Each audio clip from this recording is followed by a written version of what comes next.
Hello, and welcome back to another episode of the Collective Clicks podcast. This is your host, Brandon Bateman, and today I'm joined by Sharad Mehta.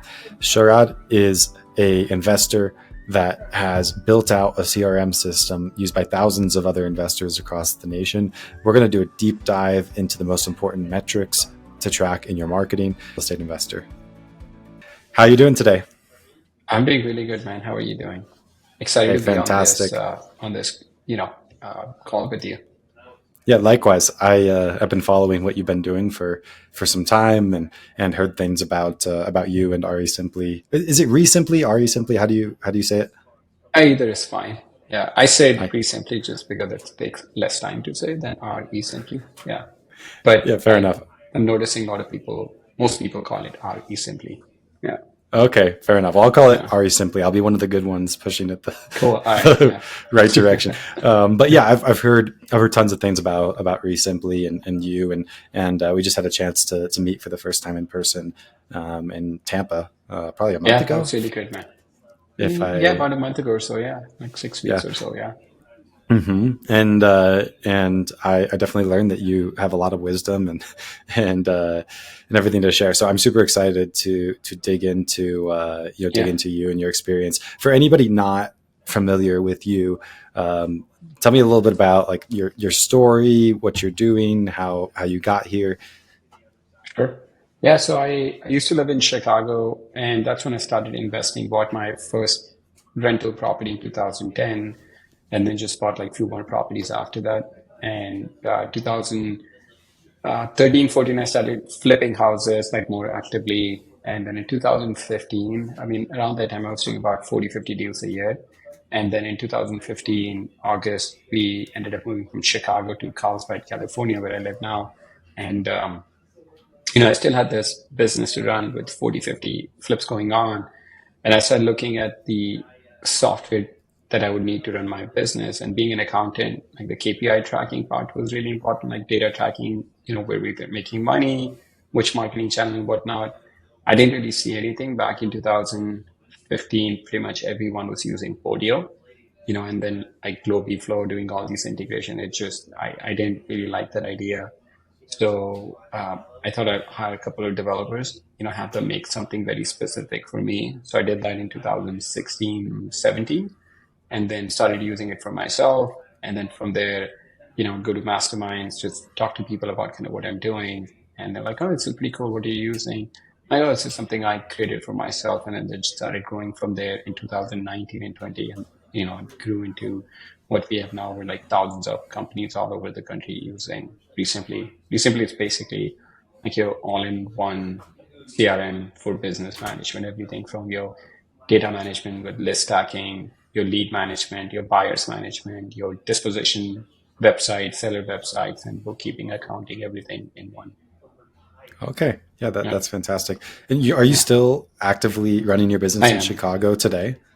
Indiana. Like I used to live in Chicago, but I started investing in Indiana, which is about 30, Okay, 40 minutes drive from where I used to live. Yeah, I'm still okay. doing that. I'm not doing 40, 50 deals. I would say at this point I'm doing about 20, 25, but I'm very hands off in that business. I have a couple of people on my team that manage the day-to-day operations. Okay, understood. Yeah, That's so interesting that this came from a place of personal need, and that's kind of how you came absolutely. up with the idea and the Right. software and everything like that. Personally, I'm really curious to hear. It seems like everybody I've known who's gone through some similar experience to what you're talking about, it was a lot harder than they thought it would be. Was that your Oh, it experience definitely that you was. thought like, Yeah, it oh, I'll definitely just hire a was. couple developers, it'll be easy, and then it's Yeah. a mess. Oh, 100%, man. 100%. I thought it would be like, I'm just going to tell them exactly what I need. But then once you get into it, like, oh, the developers are, okay, what does the design need to look like? What should I do after this? I didn't think about it. Just figure it out. And then once you tell developers to figure it out, that's never a good idea. So it took many, many iterations. Initially it was going to be like a strictly project management software. Then it was going to be too complicated. Then we're like, okay, let's do basic project management with lead management. That's kind of like basic of what I needed just to have the simple as possible. Yeah, I mean, anytime, even now we think about, okay, this should take about 2 months. It ends up taking double the time, double the money. It just never, it's very difficult. There's so many moving pieces.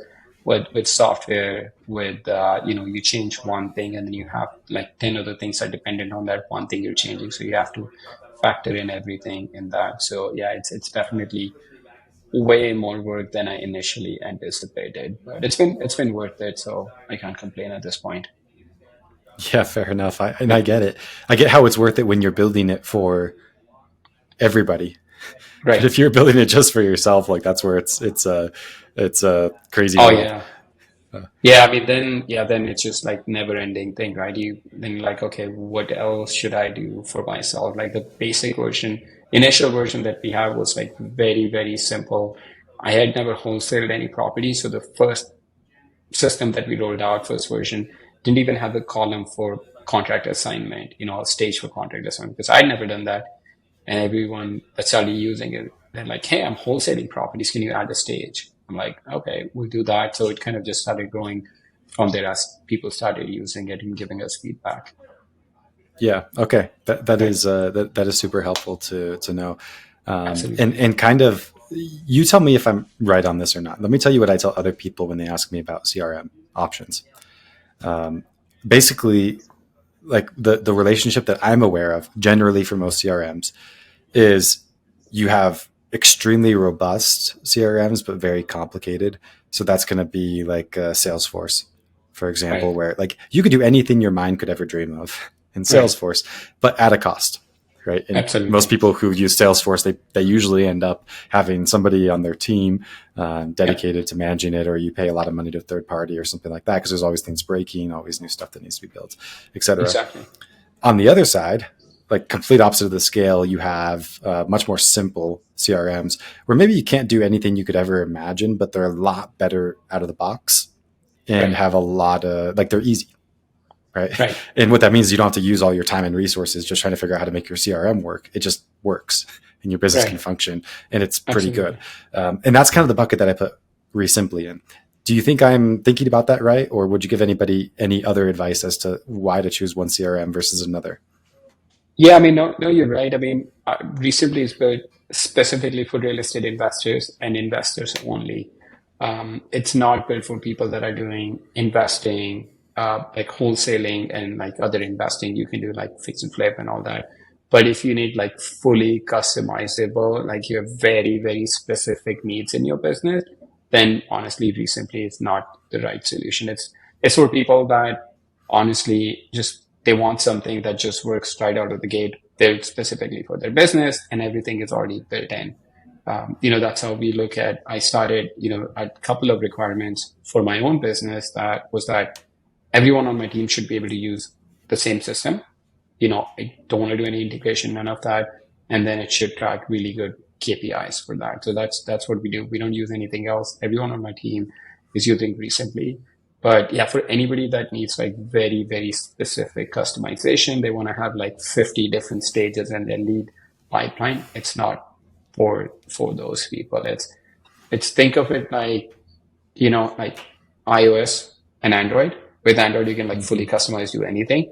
I would say with like iOS, where it's like limited, you can do some customization. You can, change a few things, but it's within certain limits that you can change things. So yeah, I would say that it's not like you come in, you're like, all right, I want to change colors. I want this pipeline, that pipeline. I have like these 50 different stages. No, it's not built for that purpose. It's built people that want to come in, work through a system that we know we have teams that are doing 15, 20, 30 deals a month using our platform. It works for them and then they love it. Everything is built in. Everyone on their team can be there. But they're like, hey, I would like this is my business. I do this special thing in my business. Can you do this? No, it's not for that. Mm-hmm. Which is Right. totally understandable. It's my opinion, seeing this from a marketing service standpoint, because we have, you could say what we do is semi similar. We probably have the ability to change some more things, but my experience is generally people want a lot more customization than they actually need, and it You're just creates 100% right. problems. So 100% right. We have, everybody's like the snowflake, like my oh, business is exactly. unique. We're different in Yep. this way, It's not. but it's It's not right. We not. all have the same. We It's all have the not. same It's goals. not. Yeah, we do. It's like everybody's go wholesaling or like I should say not wholesaling, like anybody who's direct to seller marketing, their goal is to get a Mm-hmm. property under contract. everyone has the same goal, right? But if you have like 50 different things you're doing, you don't really need that. We have people that use our system, cancel, go to Podio, Salesforce, come back. And we ask them, hey, why did you leave and come back? They say, oh, I left because I needed some customization. Why did you come back? Because it's just too complicated. It just starts getting too complicated when you have all these customizations that you can do. You're absolutely right. You don't really need that. You need a system that works from the day you sign up. You don't, if you need, I mean, the way I look at it is if you need a software developer to help you build the CRM that you're using, then, the CRM that you're using, it's not built properly for your business. That's how I look at it. Like, you're not, the people that are using our software, they're real estate investors. They're not software developers. They're not like they should not have to look for a software developer to help, do anything in the system. So that's our job. We're a tech company. That's our job, to make sure we provide the tech that they need. And they should be, our mission is to help investors close more deals. We'll do whatever we need to help them close more deals, with lower marketing costs. So that's how I look at it. It's, once you start simplifying your business, that doesn't mean you're not scaling your business. Once you take out things that are not really necessary in your business, you'll be amazed how much efficiency you can gain in your business, like doing 20, 30, 40 deals a month with without a very complicated setup in your tech stack. Yeah, totally understandable. And you come from an accounting background. Did I understand I that do. right? Before you Yes, before you started your flipping company? I do. Yes, I used to be a CPA. Okay, and it sounds like based on that, you also have some pretty strong beliefs about KPIs and how those Oh, should absolutely. interact with a CRM system. Absolutely. And it's amazing how many investors that I talk to that are doing seven-figure business, but not really making any money or making barely any net profit on it. And when you start looking at it, it just goes back to people are doing marketing, but they have no idea what's working, what's not working. They know something is working, but they don't know what part and what part is not working. So they don't know what to double down on, what to cut back on. So that's kind of, that's where we come in. We track every single campaign. For example, if someone is doing PPC, right? If they're doing PPC on Google and Bing, they can track exactly in our system how much money they're spending on PPC, on Google, how much money they're spending on Bing. What is their cost per lead from Google? What is their cost per lead from Bing? What's their cost per deal from each of the different marketing channels? Same thing on direct mail, any marketing channel. I mean, that's where the value comes in. Going back to the example of someone making, let's say, seven figures, $1 million. You know, if I look at, would I rather make $1 million in revenue but only have $50,000 in net profit, or would I rather have an efficient business and only make maybe, let's say, 800,000 but have 300, $400,000 worth of net profit? I would much rather have that $800,000 business and make three, $400,000 in net profit. I think that's where a lot of people, we notice marketing generally tends to be the biggest expense for real estate investors for the most part. They spend roughly about 30 to 40%, depending on how good they are with their marketing, roughly about 30 to 40% of their top line revenue on marketing. And if you can figure out, you know, if you can reduce that number from 30 to 40% to maybe 15, 20%, and imagine how much, like you basically like doubling your revenue at that point. You're getting, instead of getting like 3 to 4x on your money, now you're getting 5 to 6x on your money. That's where we add value, is tell you exactly what's working on your marketing. So you can double down on that, and anything that's not working, just cut back on it and just put that money into what's working in your business. Yeah, totally understood, and it makes a ton of Yeah. sense. Help me understand. So let's just say, so our clients in general, the average is at least like looking like per marketing channel, what is like the expend, the number of leads I'm getting, and therefore the cost per lead and the ROI, right? Those are really common metrics to be looking at. As it relates to like the acquisitions process, the marketing channels, like that whole bit, are there any other metrics that you think are important to keep an eye on that people generally are not keeping an eye on? Yeah, I mean, I would say, definitely at a minimum, like know your cost per lead, cost per deal. And the most important number with that would be your ROI. For every dollar that you put into a marketing channel, how much money is coming back?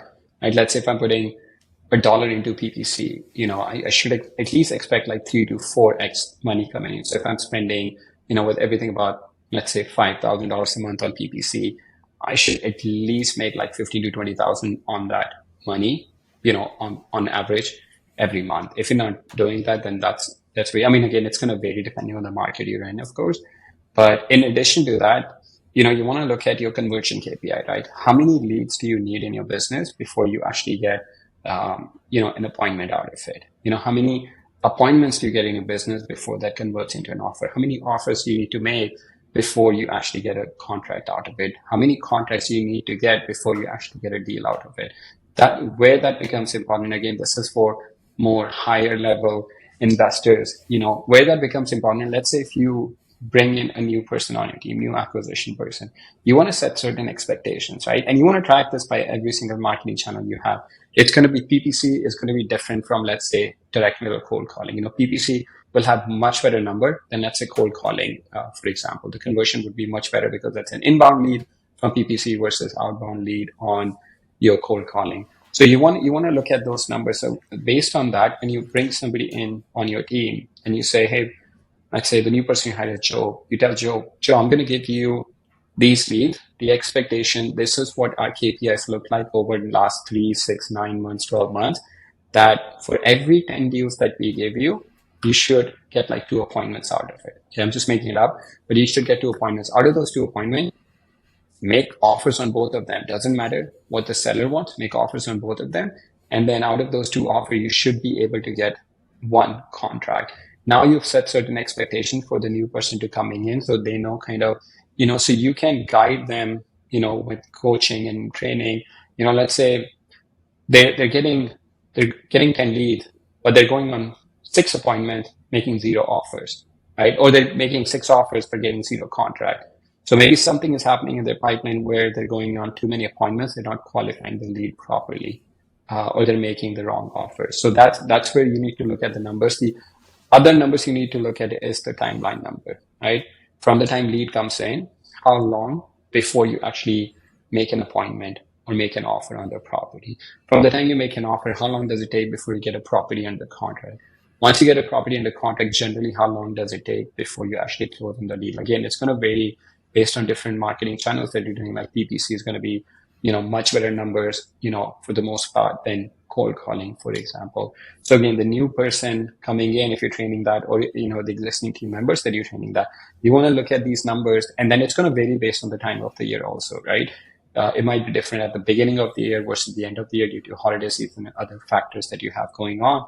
So you want to look at those numbers and train your team. Okay, guys, look, Jan Feb, for example, is going to be super busy time for us. And then it helps you on the staffing side, right? That we need some extra help because, the Jan Feb tends to be busiest time for us. But on the other side, November, December tends to be slow because it's holiday time, or the summertime when people are traveling, it's going to be slower, for example.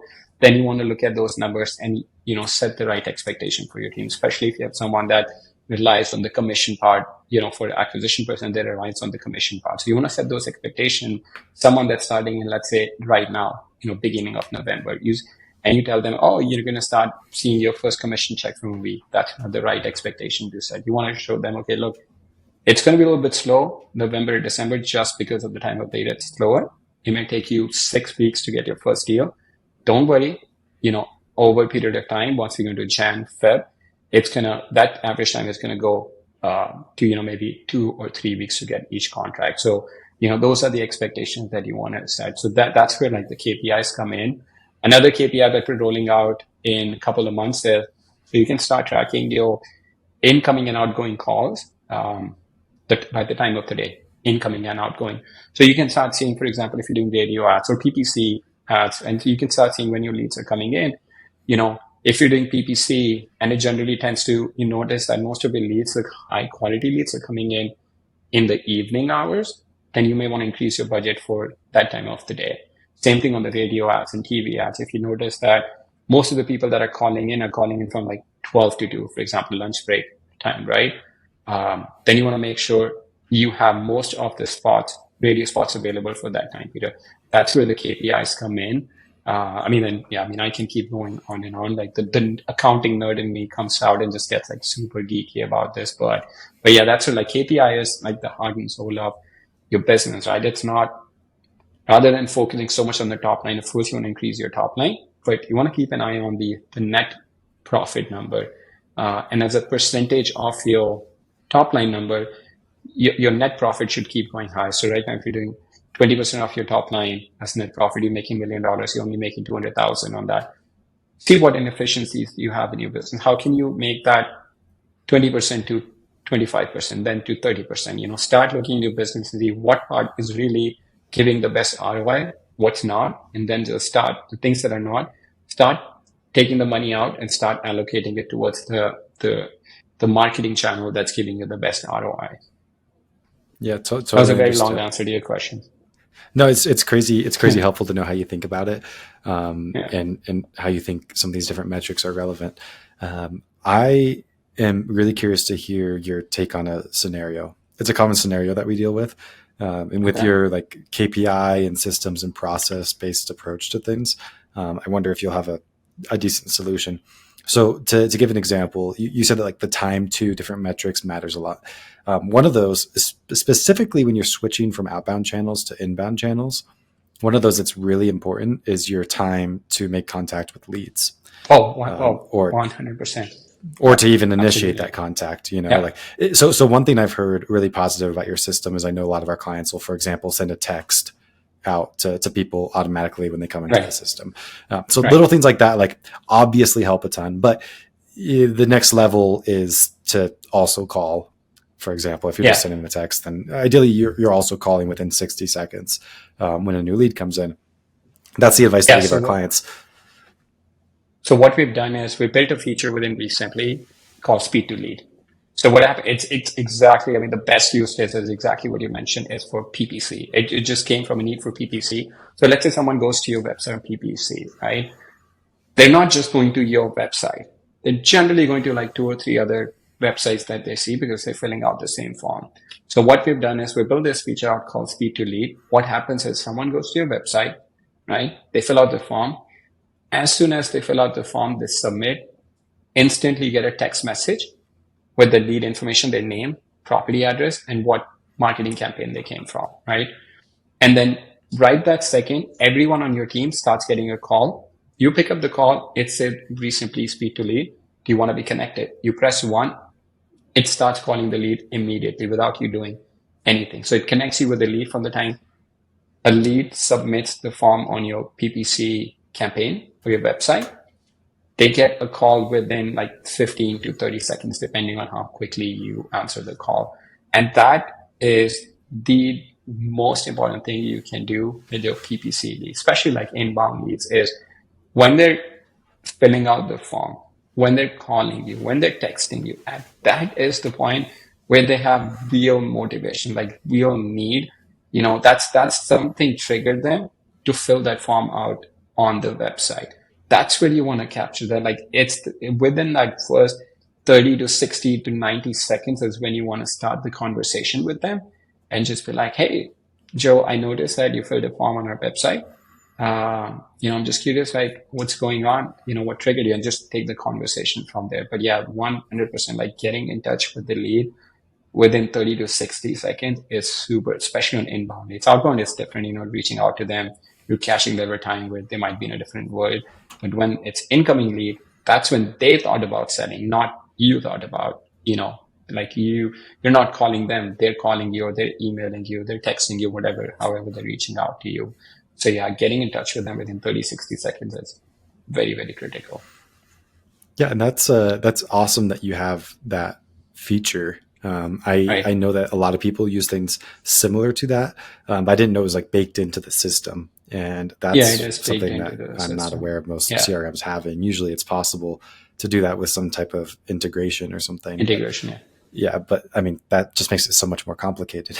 Maybe hence the name ReSimply, and it's a little bit stronger. Is there a way to track if the phone calls are answered or not? from the system?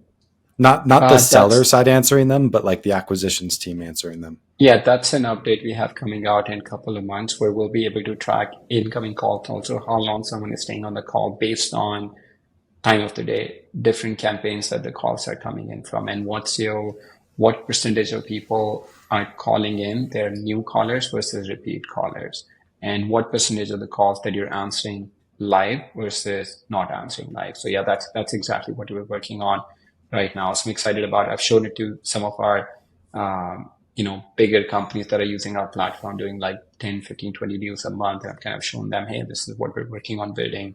Because like at this point, ReSimply has kind of definitely grown beyond my business need. Like like we do PPC, but like speed to lead was definitely not my idea. It was suggested by someone. We're like, oh, this is actually a really cool feature, and it would help Mm-hmm. everyone, get value out of it. Anybody that's in inbound marketing.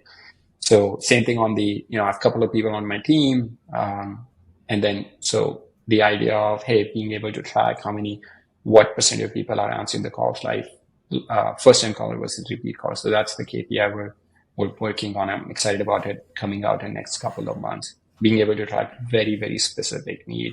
You will be able to track your incoming calls, outgoing calls by every single team member, by every single campaign. What's the total time they're on a call? Incoming, outbound. What's the average call duration, incoming and outbound? So just getting much more deeper insight into how everyone in your team is performing. So the goal is to every dollar that you investing in your business, the goal should be you should be able to get the highest possible ROI from that. That should be the goal, right? The goal is not to I'm spending $1, I'm getting $3 straight, I'm making money. How can you make that $1 to $5, return without you doing anything additional, like just making some tweaks, getting some efficiencies? How can you make that 2x more from that same $1 that you spent? So those are the things that we're working on, just helping get everybody that extra efficiency in their business. Understood. Yeah, totally makes sense. The benefit Right. of that. So theoretically, with ReSimply, then I can have a text go out when a new lead comes Yep. in. I can have it automatically call my acquisitions team, Yep. and then soon I'll be able to actually track, are they answering those calls, and then have an Absolutely. easy Exactly. way to hold the team accountable to that, right? So it's easy to generate that scorecard every day or every Right. week to understand, are we actually Right. performing on the speed to lead that we need to perform at? Absolutely. And the sellers have a really positive experience based on Right. that. And you can track who on your team, you'll be able to track who on your team is actually, answering the calls. So not just, if you have multiple, again, like speaking to larger teams, if you have multiple people on your team, you want to see like who's the rock star in your team, like who's right, who's the first one to answer. If you notice like, John on your team is like answering all the speed to lead calls within like 10 seconds and he's answering 80% of them, like, oh wow, he's like really hungry for leads, he's really crushing it, like let's look at his conversion, or he on the other side, like you have, you know John just answering the calls, but he's not able to convert any of those into an appointment or an offer. So then you may want to take him out of the rotation, especially on some inbound marketing, where you're spending a lot of money and these leads, you know exactly how much these leads are costing you. So you don't want to be wasting, two, three, $400 every lead just because John is the first one to answer the call, but you don't necessarily want him to answer the call because when you look at the other KPIs in the business, like, oh, John is not really good with a PPC lead, but for some reason, he's absolutely amazing with the probate leads. He has that empathy with people. So you want to maybe, give him more of the probate lead and less of the PPC leads. Yeah, totally makes sense. And you can't know those things unless you have those numbers, right? Oh, absolutely. Or you're Yeah. just guessing, Yeah. right? So that's Yeah, the exactly. importance of a good system, Yeah. which totally makes Yeah, sense. exactly. Yeah. No, I mean, we look at it in our business, like, in ReSimply when we're tracking our numbers, like we want to make decision based on the data, right? Of course, you're going to have some gut feeling about something. If you don't have the data, you're trying something new, you're going to go based on your gut feeling. But at the end of the day, you want to make decision based on the numbers, especially for a lot of people, they have virtual teams. We have teams that are doing business nationwide, right? How do you make the best decisions? Look at the data. People are going to lie, right? You want to make decision based on the numbers. If someone says, oh, I went on 10 appointments and I made 10 offers, all right, show me the numbers. show me the numbers. Like, where did you make 10 appointments? Where did you make 10 offers? Rather than going on, this is a very simple example, but those are the things you want to start looking at in your business and see, who is really being really good in your business, what marketing channel, which individual is really being most efficient, making the most money, and then just, keep elevating them to next level in your business. Yeah, totally understood. Thanks a ton for all the insight that you provided today. I'm super grateful for this conversation we've been able to Yeah. have. If anybody has listened and based on learning about the system, is interested in learning more and potentially switching their CRM, what advice would you give them, and where should they look for you? They can definitely check us out on resimply.com, resimpli.com. And if they have any particular questions and they would like to talk, more about the KPI part, how we can add value, they can definitely reach out to me directly at Sharad at resimply.com. So it's SHARAD at resimply.com. Fantastic. Well, thanks a ton for your time today. Super grateful for Absolutely, that. man. And to everybody listening, I will see you next week.